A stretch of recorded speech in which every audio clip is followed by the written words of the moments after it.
Fala meus amigos, aqui J. Rodrigues do canal do J. E definitivamente o Brasil não é para amadores. Em uma semana nós tivemos vários acontecimentos importantes no país e praticamente um a cada dia.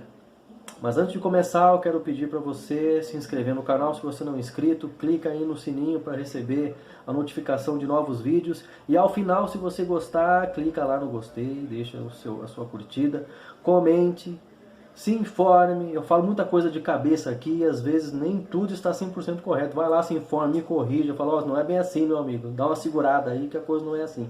Pode acontecer. Beleza? Eu vou falar um pouquinho sobre os acontecimentos dessa semana, dar uma passada sobre todos, para terminar falando com relação ao inquérito instaurado pelo STF para investigar supostas fake news aí de alguns blogueiros, deputado federal, teve até um humorista aí que foi alvo da operação no âmbito deste inquérito criminal. Eu queria começar passando pelo outro inquérito que está correndo no STF, que é com relação às denúncias lá feitas pelo ex-ministro Sérgio Moro quando da sua saída do Ministério da Justiça. Teve a divulgação da reunião polêmica lá dos ministérios junto com o presidente Bolsonaro, onde ficou provado realmente que o presidente fala palavrão. Depois de 2 horas de vídeo lá, não se constatou crime algum com relação ao escopo daquilo que foi falado pelo ex-ministro Sérgio Moro, de que o presidente tentava interferir na Polícia Federal e ali estava a prova cabal, e realmente não se constatou nada. Eu prevejo para este inquérito, o arquivo. Ele está fadado ao arquivo, porque após testemunhas, após diligências, após o vídeo da reunião na íntegra praticamente, 99% foi divulgado, nada se constatou com relação aos crimes aos quais o presidente foi acusado pelo ex-ministro Sérgio Moro. E eu acredito até numa certa benevolência com relação ao ex-ministro por parte do PGR. Eu aposto que ele vai arquivar de pleno, não vai prosseguir com uma ação penal nem para um lado nem para o outro, vai ser o arquivamento mesmo. Neste mesmo inquérito, acho que no mesmo dia que foi divulgado o vídeo, teve aquela polêmica com relação à apreensão ou não do telefone celular do presidente. Ali já teve até a decisão, a manifestação do procurador-geral pelo indeferimento daquele pedido, até porque eu já falei para vocês num outro vídeo com relação ao inquérito criminal, inquérito policial, não cabe interferência de terceiros. Um dos motivos que vai ser arquivado esse inquérito é porque ele está eivado de vícios. Esse é um termo que a gente usa no juridiquês aqui. Ele está cheio de falhas, de erros, de ilegalidades. Não é a primeira vez que partidos políticos tentam intervir solicitando diligências, algo que cabe à polícia e ao Ministério Público e ninguém mais, solicitar ou requisitar diligências no âmbito de um inquérito criminal. Então chegaram alguns partidos dos de sempre, é PDT, é PSOL, é PT, essa turma toda aí que só serve para incomodar. Os caras foram lá e requisitaram não porque é mandar, mas eles solicitaram a apreensão desse celular do presidente, a revelia do Ministério Público, e o Celso de Mello mais uma vez deu vazão a isso. Então, a manifestação do PGR foi pela negativa, justamente por essa justificativa, que não cabe a terceiros. Eu não posso chegar lá num curso de uma investigação e falar, ô seu juiz, faz tal coisa lá, ou seu juiz não, ou seu delegado, vai lá na casa do fulano, pega não sei o quê.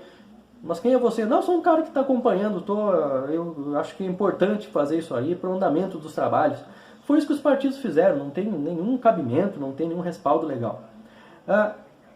E nós chegamos agora a este inquérito aí das fake news que foi instaurado aí pelo STF. E aqui eu queria fazer algumas considerações com relação ao próprio inquérito policial. O inquérito policial até deu uma informação, não digo que é errada, meia verdade, meia certo. É um assunto bastante obscuro de quem é a titularidade ali de fazer diligências no inquérito, a Constituição e até a própria lei confirma que a presidência do inquérito policial é do delegado de polícia, seja ele federal ou seja ele civil. Porém, cabe ao Ministério Público também interferir neste instrumento e solicitar diligências e até mesmo requisitar diligências. Cabe ao Ministério Público, inclusive, requisitar instauração de um inquérito frente a alguma denúncia que chega ao Ministério Público. E ali é requisitar mesmo. Requisitar não é pedir, é mandar. Tá? Então, o ofício que chega para um delegado, de um membro do Ministério Público, é o seguinte: senhor delegado, sirvo-me do presente para, cumprimentando-o, requisitar, ou seja, ordenar de Vossa Excelência que seja instaurado inquérito criminal frente às denúncias anexas. Aí tem as denúncias que chegaram. Então, o Ministério Público, até porque o Ministério Público é quem vai oferecer uma eventual denúncia ao final do inquérito, ele pode participar das investigações e pode, inclusive, autonomamente instaurar procedimento próprio para investigação, a parte da polícia. Isso já está consolidado. Então, o Ministério Público investiga, porque depois ele vai acusar, ele vai reunir provas para depois acusar. Tá? Agora, o que não cabe é o Judiciário começar a solicitar diligências em inquérito policial. O Judiciário não participa dessa forma.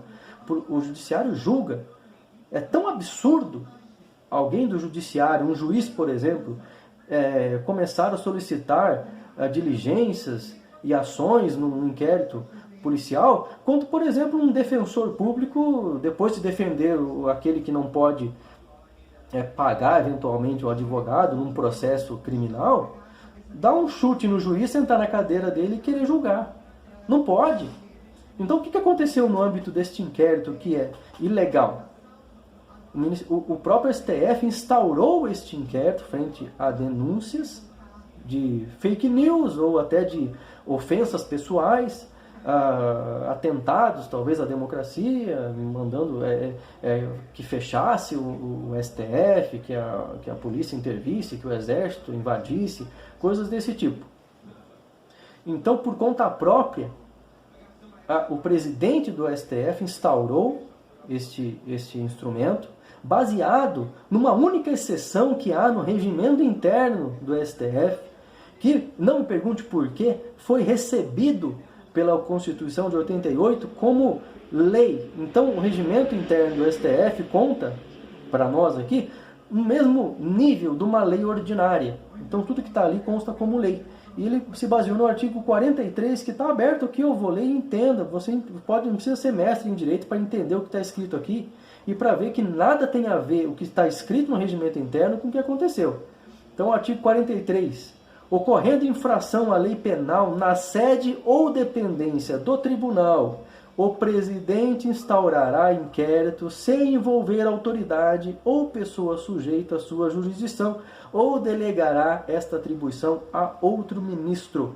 Então, para mim, fica muito claro que se acontecer alguma infração à lei penal nas dependências, ou seja, dentro do prédio lá do STF, até cabe ao presidente instaurar inquérito ali para investigar o que aconteceu.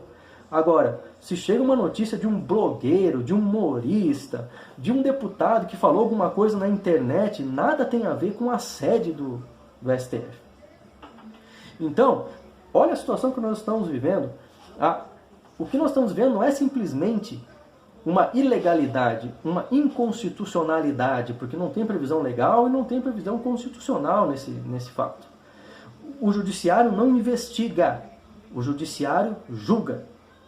Ele, como investigador, não poderia julgar. E olha o que nós estamos vivendo. Primeiro, nós estamos vivendo um remonte às piores épocas dos regimes totalitários que nós tivemos por aí. Por quê? O STF, a princípio, ele é vítima. Segundo o entendimento, ele foi caluniado, ele foi ameaçado, os membros do STF foram ameaçados, então é vítima. Ele quer ser vítima, ele quer ser um investigador, talvez ele queira prosseguir mesmo sem uma denúncia do Ministério Público, porque por 2 vezes, já é a 2ª vez que vai ser pedido o arquivamento deste inquérito por ilegalidade. A Raquel Dodge já tinha pedido o arquivamento e levou um tapa na orelha dizendo que ela não tinha autoridade para pedir arquivamento nenhum por ilegalidade e nem inconstitucionalidade. Então, novamente vai ser pedido o arquivamento e vai ser negado novamente, vai chegar ao final. E eles vão pedir para o PGR oferecer uma denúncia a essas pessoas que estão sendo investigadas. Se ele negar, eu não duvido que eles vão prosseguir a revelia, vão eles mesmos apresentar uma denúncia.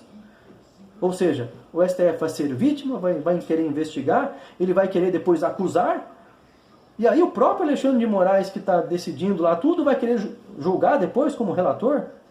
Quer dizer, o STF vai cumprir todos os papéis ali. Isso tem um nome, amigos. Isso se chama ditadura. Onde um único órgão, uma única instituição, um único poder tem todos os papéis de vítima, investigação, acusação, e ele mesmo julga a sua causa. Isso não é Estado democrático de direito. Isso é ditadura. O STF não pode todas as coisas. Ele pode muita coisa, mas não pode tudo. Ele não pode julgar sobre tudo, sobre todos, sobre todos os assuntos. A última palavra em tudo que se pensar, o STF está lá pronto para fazer. Ele tem as suas limitações. E nesse caso aqui, ultrapassou a inconstitucionalidade, ultrapassou a ilegalidade e foi para o autoritarismo. Nós estamos de volta com crimes de opinião. A pessoa deu uma opinião lá, pessoal, e foi criminalizada. Se algum crime foi cometido no âmbito da opinião, que o ministro apresente as provas ao Ministério Público para instaurar um procedimento legal. Não vai ele querer decidir por conta e resolver o problema sozinho. Então eu acredito que alguém precisa frear o STF, ou nós vamos viver a pior de todas as ditaduras, a ditadura do judiciário.